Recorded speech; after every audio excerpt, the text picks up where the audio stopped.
Hello NBA fans, every day we have news about the Los Angeles Lakers.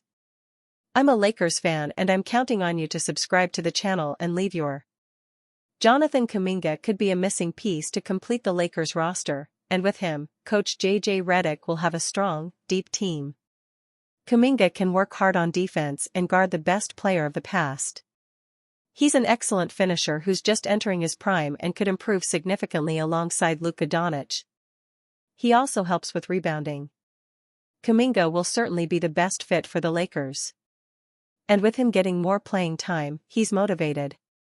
Dealing with a talented player who's undervalued in the current market and could thrive in his new role could give the Lakers the athleticism and scoring ability to elevate us to a championship contender. The Lakers could trade for Hachimura and a first-round pick, and would finally give us a roster that can compete with any other team in the Western Conference. Last season, Kuminga averaged 15.3 points in 24.3 minutes per game in 47 regular season games, with averages of 45.4/30.5/66.8. Lakers have made their stance on Jared Vanderbilt crystal clear. Lakers set Vanderbilt's role in stone. The Los Angeles Lakers have made their position clear on Jared Vanderbilt. The truth is he is not expected to be a starter or a major minute player anytime soon. While fans often see him as a potential fifth starter, the coaching staff and insiders view his role differently. Jared Vanderbilt isn't in Lakers' top rotation plans. As Jovan Buha explained on his podcast Buha's Block, Vanderbilt has been a popular guy for the fan base to throw out as that potential fifth starter. However, when you look at his actual minutes from last season, it tells a completely different story. In the 36 games that he was actually healthy, Vanderbilt topped 20 minutes only 6 times, and in 5 of those games, at least one starter was injured or out, meaning his heavier minutes came mainly due to absences. It is pretty obvious, JJ Redick does not see Vanderbilt breaking into the core rotation. Buha noted, "I don't think JJ views Vondo as a starting level player, or even a guy who's going to be in the top 6 or 7 in the rotation." Instead, Redick thinks of Vanderbilt as more of a 12 to 15 minute per game contributor. He's a role player whose minutes might increase if he stays healthy or if the team adjusts its defensive approach. Vanderbilt's biggest hurdle has been his health. Injuries have limited him to just 65 games over the past 2 seasons, making it hard for the team to rely on him consistently. When he is on the floor, his defensive intensity remains his strongest asset. The Lakers do boast an offensively loaded roster.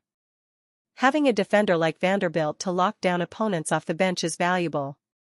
That said, to increase his role, Vanderbilt needs to become more consistent offensively. Luka Doncic's play often creates open corner 3 opportunities, and if Vanderbilt can work on his 3-point game, knocking down a few of those regularly, his value would grow significantly.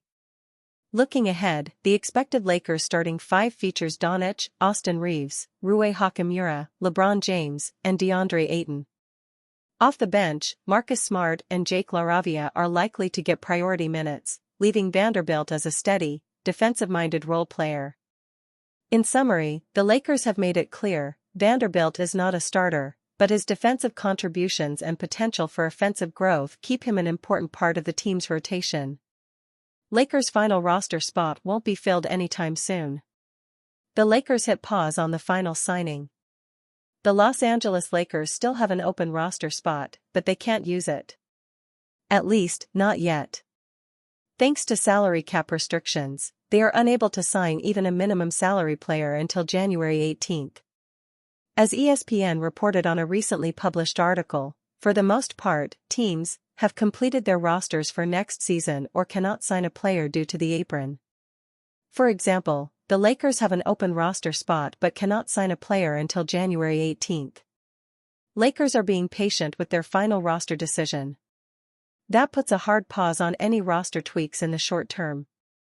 This is not some sort of a misstep, it is actually the result of a calculated offseason approach.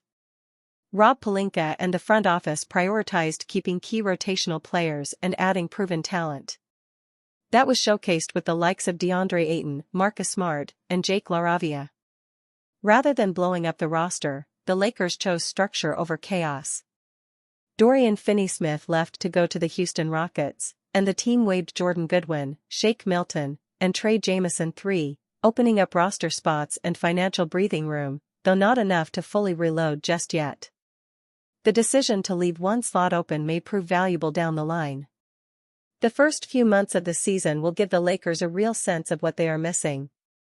Maybe it is shooting. Maybe it is another wing defender. Maybe it is just a depth piece. By January 18th, the team can reassess and target someone who fits the exact need rather than guessing now. In the meantime, the most important box was already checked. The Lakers got Luka Doncic to sign a new 3-year contract extension. That move alone is good enough to grade their offseason as an A. This is Doncic's team now.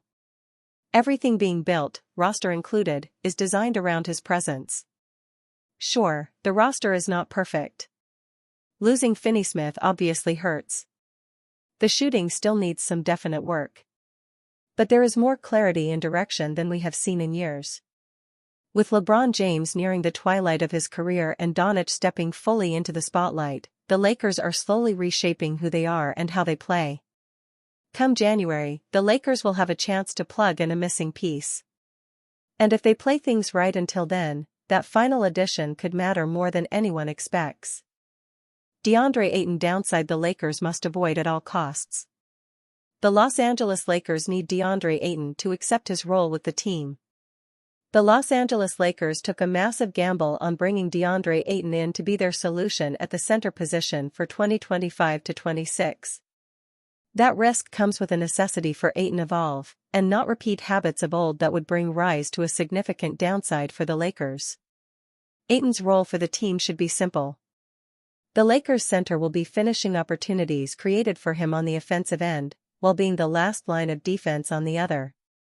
Both of those adjustments would involve Ayton embracing something new, or otherwise out of his comfort zone. Tim Legler noted on the All-NBA podcast that being a screen and roll option has not always worked out well for Ayton and his teams. The Lakers will need that fact to change. He's a guy that needs the basketball, Legler commented. He's not a screen dive guy. When he's been asked to do that, he's been miserable in his career. He wants touches. He wants low post touches. He wants elbow touches on pick and pops.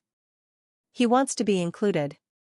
Lakers needs DeAndre Ayton to check his ego at the door. Legler questioned how much Ayton would be included when Luka Doncic and LeBron James dominate the ball to the capacity they do. There was a focus on how much time out of the clock is taken up by either one of the two superstars handling the basketball. There was concern raised by Legler in terms of whether Ayton would be capable of making the quick decisions off the ball that are required for that type of offense. The fit of the new Lakers starting center continued to be a massive concern for the ESPN analyst. Legler has every right to be skeptical about the situation. Even the most hopeful of Lakers fans have to be approaching the Ayton experiment with cautious optimism at best. The former first overall pick gave room for a glimmer of hope when his introductory press conference revealed his thought process on joining the Lakers.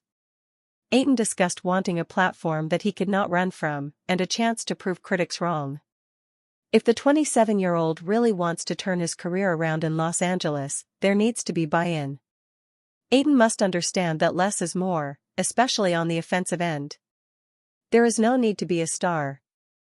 No one is asking for 20 and 10 on every night. There just needs to be a reliable presence at the center spot who can feed off Doncic's superpowers. If that can be Ayton, then the terrifying thoughts about the downsides involved can quickly be quieted. Jackson Hayes could become the Brook Lopez-type player the Lakers desperately need. The Los Angeles Lakers have been very active in addressing their roster needs this offseason. With the signing of DeAndre Ayton and the re-signing of Jackson Hayes, the purple and gold effectively fortified their front court. The addition of Ayton in free agency gave the Lakers the reliable and athletic center they had been looking to pair with their star Luka Doncic. But considering the player profiles they'd listed for big man targets, they may have missed out on acquiring a sharpshooting big man. While Brook Lopez had been presented as a potential signing, the Lakers failed to land him, as the former Milwaukee Bucks center signed with the Clippers instead. Losing out on Lopez was a roadblock, but the Lakers may have found a solution. With a recent video highlighting Jackson Hayes' steady improvement as a three-point shooter, the purple and gold may be developing him into the floor-spacing big man they needed. In the video, Hayes can be seen taking lightly contested shots from the top of the key, with some impressive accuracy to boot. With clean mechanics on the set shot, there is legitimate in-game application for this as well. Hayes has primarily acted as a lob threat. Whether it is off the pick and roll or in the dunker spot, the big man has always leveraged his athleticism and jumping ability to finish at the rim with authority. Adding a three-point shot could see him add another layer to his game, especially in the pick and roll. The natural transition would be for him to roll towards the basket, but a reliable shot from the perimeter would give him an option to invert his movement and retreat to the three-point line. This would effectively create a mismatch in a pick-and-pop situation. When paired with a talented playmaker like Doncic, Hayes could easily recreate these variations of the traditional pick-and-roll play. This would undoubtedly give the Lakers' offense a lot more variety and depth. At 7 feet 0 inches, there are very few players who would be capable of contesting any shots attempted by Hayes. While this could be a sign of development, the road towards becoming a reliable perimeter shooter is a long one. Hayes has not implemented the three-point shot as part of his offensive game. In the last 2 seasons, Hayes has recorded fewer than 0.1 three-pointers attempted per game, resulting in an average of 0%. If the template set out for him is to be like Brook Lopez, Hayes has a lot of work to do. But the outlook is still positive, especially considering Lopez's career trajectory. Early in his career, Lopez was more of a traditional big man. While boasting solid defensive and shot-blocking abilities, he had established himself as a threat in the low post. It was only in his 9th season in the league that Lopez began attempting more three-pointers. With 5.2 three-pointers attempted per game during the 2016-17 season, he recorded a respectable average of 34.6% from beyond the arc. This was a transitional stage for Lopez's career, and it eventually paid off for him, earning him the reputation of a reliable floor-spacing big man. At 25 years old, Hayes could see a dramatic improvement in performance if he could develop confidence from three-point range. While he may not have the latitude Lopez had, who was a starter with the Nets during his transition period, Hayes could still be an effective contributor off the bench. Adou Thiero will be ready for start of training camp. One area of need for the Los Angeles Lakers this offseason was wing depth, especially after losing Dorian Finney-Smith in free agency. They helped address it by signing both Jake LaRavia and Marcus Smart. The Lakers also traded up to select Adou Thiero out of Arkansas with the 36th overall pick in the second round of the 2025 NBA draft. Thiero showed a lot of promise during his time in college due to his athleticism and defensive instincts. Despite being a second-round pick, there was optimism that Thiero would be able to come in and contribute right away for the Lakers. Unfortunately, he didn't get the chance to show off his skills in summer league due to a knee injury that he suffered in his final season at Arkansas. The expectation was that Thiero would be ready for training camp though, and he appears to still be on track for that, per Dan Woik of The Athletic. There were definitely some eyebrows raised around the NBA when Thiero missed summer league with a knee issue, but I can finally offer a little optimism. We're 1,000 or so words in, so I probably should. I've been told Thiero has been working out in the Lakers facility and is expected to be participating once training camp opens at the end of September. Considering he did not play in summer league, training camp and the preseason will be big for Thiero to show that he is healthy and ready to play at the NBA level. If Thiero has a strong preseason, then cracking JJ Redick's rotation to start the season is not out of the equation, especially with him being willing to do the dirty work, which the Lakers coach is known to love. The Lakers roster lacks athleticism on the wing, so Thiero should get plenty of opportunity to show he can help fill that void. Rob Pelinka, Lakers had first-round grade on Adou Thiero. The Lakers traded up twice in the 2025 NBA draft to take Adou Thiero, and for good reason, as Rob Pelinka revealed they had a first-round grade on him. "We were super aggressive to begin the day knowing that we didn't have a first-round pick," Pelinka said after the draft. Adou was projected by our scouts as a first-round talent, and so we were able to turn 55, which is a late second-round pick to a high second-round pick to pick a player that we had projected in the first round. So it's almost like having the first-round pick that we traded out. He would have opted out. Robert Horry refutes LeBron James trade narrative. One of the biggest sagas of the 2025 offseason involves an entity that's more often than not in the spotlight. LeBron James, after spending the last 7 years leading the Los Angeles Lakers, is reportedly unhappy, with rumors of a trade swirling. But there's no concrete evidence, really, that Bron wants out. Robert Horry recently addressed that on the Big Shot Bob podcast. It's clear that Bron isn't the franchise cornerstone anymore, that's for sure. Luka Doncic's arrival in February of this year signaled that the tides are changing. Maybe the Lakers and LeBron do want to part ways. But, as Ethan Skolnick recently stated, they're stuck with each other, with a breakup not benefiting any party. Horry, a 7-time NBA champion, feels slightly different. He opined that if the Lakers really didn't care about Bron and didn't want anything to do with him, the 4-time MVP would have felt less valued and left on his own terms. People need to stop this narrative that, oh, they're trying to move on, he began. If LeBron wanted to move on, he would have opted out. And it's not like he needs the money, you know what I mean? He would have just moved somewhere else. Horry also feels that there aren't as many suitors for LeBron as one would likely think there are. The main reason? His age. Yes, Bron may be the GOAT to a huge chunk of the basketball community, but he's 40 years old, 41 when in January, and no team will sacrifice their long-term future in exchange, hope, for a shot at immediate success.